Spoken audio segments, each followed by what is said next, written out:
Hey you guys. Alright, I had done a video detailing, this is the 2004 Saturn View project. I'd done a video detailing and showing the whole removal and reinstallation of the quarters, and long story short, between phone calls and text messages and the like, the video got very chopped up, and I don't have any video editing software for my phone that will put videos together. I can shorten them, but I can't splice them together. So once I figure that out, if y'all have any good suggestions, again, for cell phone use, because let's not even talk about the home PC right now, that would be great.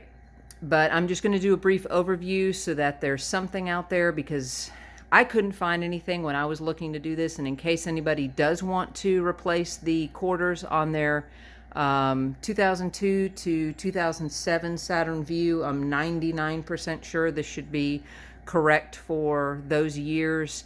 100% correct. I mean, 100% sure it's good for the 04s and 05s, because those are the ones I've messed with at the junkyard exclusively.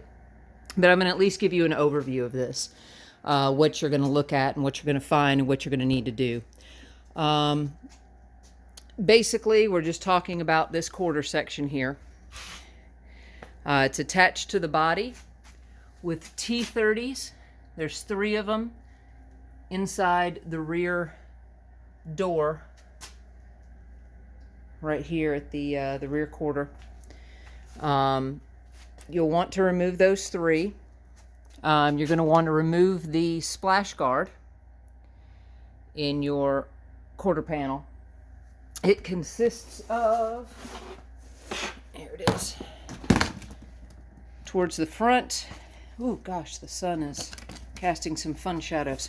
All right, and then I'm getting in the way. You're going to have 5 up front. 1, 2, 3, 4, and 5. And then towards the rear of the vehicle, there are 6. You'll see them lit up here by the sun. 1, 2, 3, 4, 5, and 6. In my case, I had mud flaps on this vehicle, so 2 of my pins corresponded with the mud flaps, which instead of pins, they have these metal, I don't even know what you call these, screw hole makers. I don't know what they're called, but you can see them there. Sorry, the sun is casting some fun little shadows. All right, and these are where these push pins tie into on the body. And as you go around back towards the front, you see them again. I went ahead and had this off because it would be easier to show you guys. And when you're removing this splash guard, right here, these little tabs that correspond with these little slats in the quarter. So they're kind of woven in place. So that will, pay attention to that, don't just snatch it out. Usually it just falls on you, but you see they've got the little tabs here. So just look for that. Now, the other fasteners that you're going to have to deal with are within the fuel door. There are 2 7mm in here. Let me get the light so y'all can see.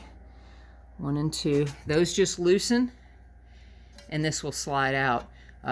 Gas cap is obviously attached to it, so that'll go with it. You just want to slide that out, pull it out of the way. Like I say, you just barely loosen those 7mm. It slides right out. Set that aside. Now, you'll also want to remove the taillights.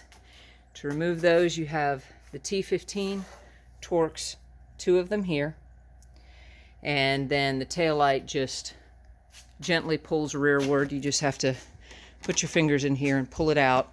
And then there's the harness in there. I found the easiest thing to do, leave all the bulbs in the taillight, track the harness, and there's a clip in this area, and it'll detach it from the body, and you'll just have to deal with a pigtail that's 6 inches to a foot, depending.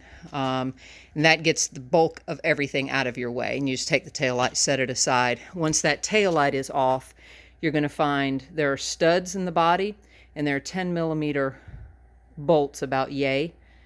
You'll want to remove those 2 10mm bolts, and that frees up this rear portion of the quarter. Now, the other ones are inside this splash guard area. What we're looking at is a bolt all the way back there, which, believe it or not, is easier to access from above, at least to be able to get your hand in there to get it out. I found if you take a 1/4-inch drive with a long-ish wobble extension, it'll put you at the right angle to be able to remove that 10mm bolt back there. Did I say bolt on the body? Under the taillight, I meant to say nuts. These are bolts. You know how your brain does. Here again, there's another one moved towards the front, another bolt in there. Now, on the body, there's a bracket, and this frees up the bumper from the quarter. Another portion here is this bracket that, again, there's studs to the body, and there are bolts here. I mean, not bolts. See, I did it again. Nuts that are attached to these studs. Those are also 10mm. I chose to remove them. I did find that this bracket is free from the bumper, but having everything attached and solid, you're dealing with an extra thing when you're trying to get these pieces to move the way you need them to move to detach from the body. So I decided the best thing to do was to go ahead and remove those, remove these, free this whole bracket up, take it out of your way. That way you're not fighting with it. You don't cut your hands. You don't mess up the bumper or the quarter in the process. And these two, here's your bumper, here's your quarter. Everything gets floppity and loose, and they'll move away from each other, and you've got a lot of flex. That's what you want. Now, I chose to remove the bumper when I did this. It's possible you could get away with not removing the bumper, but I'm afraid you'll break something, only because if you look in here, let's see if I can get the flashlight to stay well enough. Probably not. I'm gonna have to put this over my head and try and direct it under the, okay. There we go. All right. What you're looking at back there are maybe trying to hold it in. There we go. Okay, there's a flap there and a flap there you see sticking out. Hands. I'm going to get something to point with. Hang on. All right, guys, figured out how to get the light to kind of stay. Now if I can just get us to focus. There we go. All right, what you're looking at back there is this flap and this flap. They're like tabs. This one is literally just a flap. These guys, let me see if I can push it with this extension. They actually are interlocked into the bumper. Let's see if I can get y'all in there where you can see that. See that little notch at the bottom of the tab as I push it? There's a corresponding divot in the bumper flap portion that comes in. Those engage with one another to hold the bumper and lock it kind of in place. You've got the one at the bottom, and it's the exact same with this one up top. I'm sorry for the way the glare's working, but hopefully y'all can see those there. It became very difficult to manage at the junkyard when I was trying to pull it apart, and so the buddy that I was there with, he and I opted to pull the bumper while we were doing it. Let's see, maybe if I get the light kind of showing, but without it right in y'all's eyes. There, you can see that. Maybe.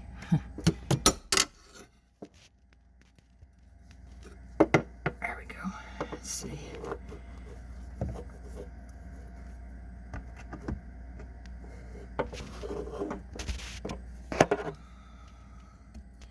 All right, I'm trying. If it'd just focus where I need it to focus. There we go. Zoomed in. There. Now you can see that tab at the bottom of the tab notch at the bottom of the tab. There we go. Use your words. All right, that is essential to get those two to interlock from each other.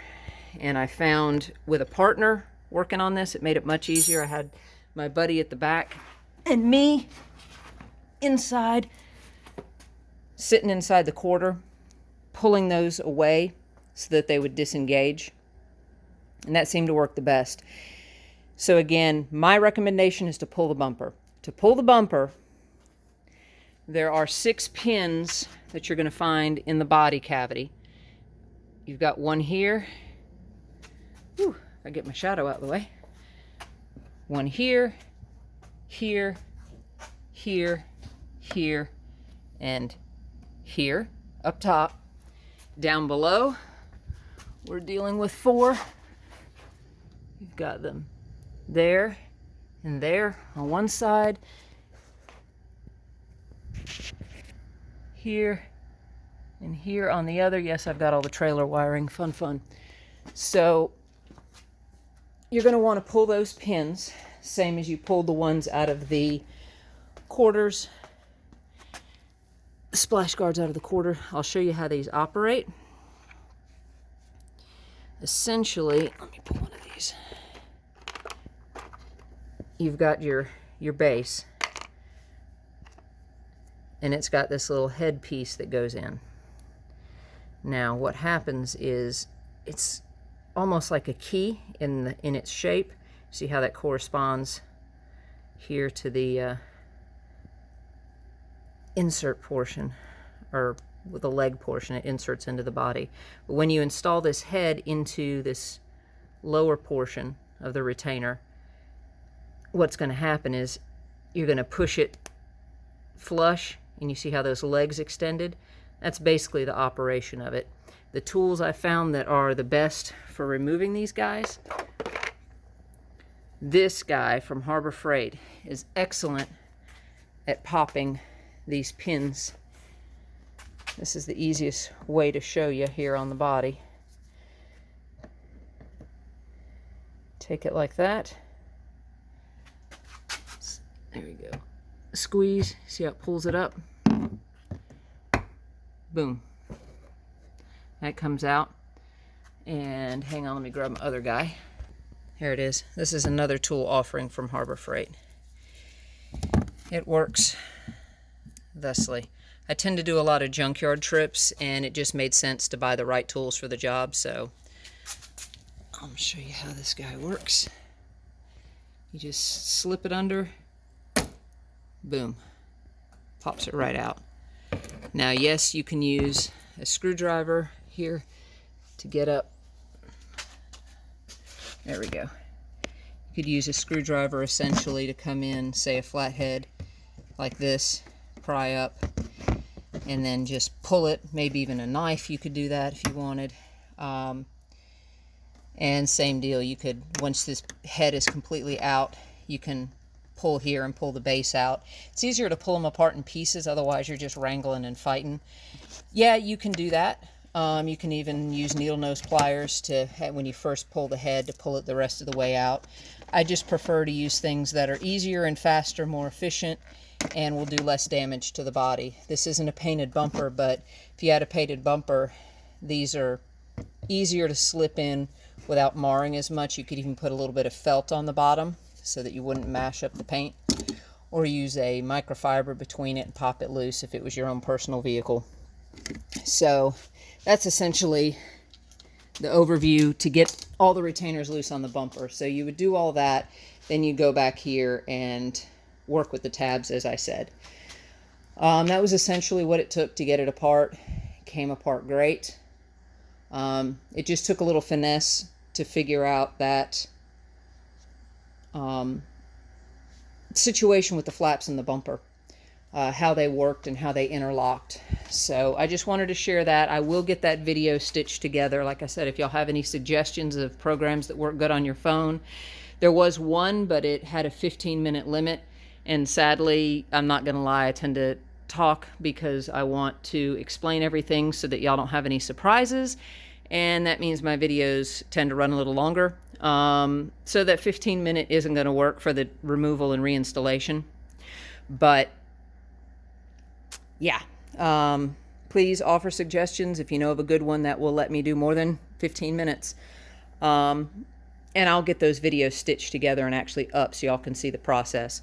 To reinstall, you just do the reverse of everything. And to reinstall this guy, just remember these have to weave in to the body. This will actually stay exposed. These will go up into the quarter. And that's basically the ins and the outs of the whole thing. Hope that helps. If anybody does want to pull the quarters, like for me, I was doing it so that I could get these for the doors. So I did videos on removing and reinstalling door skins. Same for this black across the top.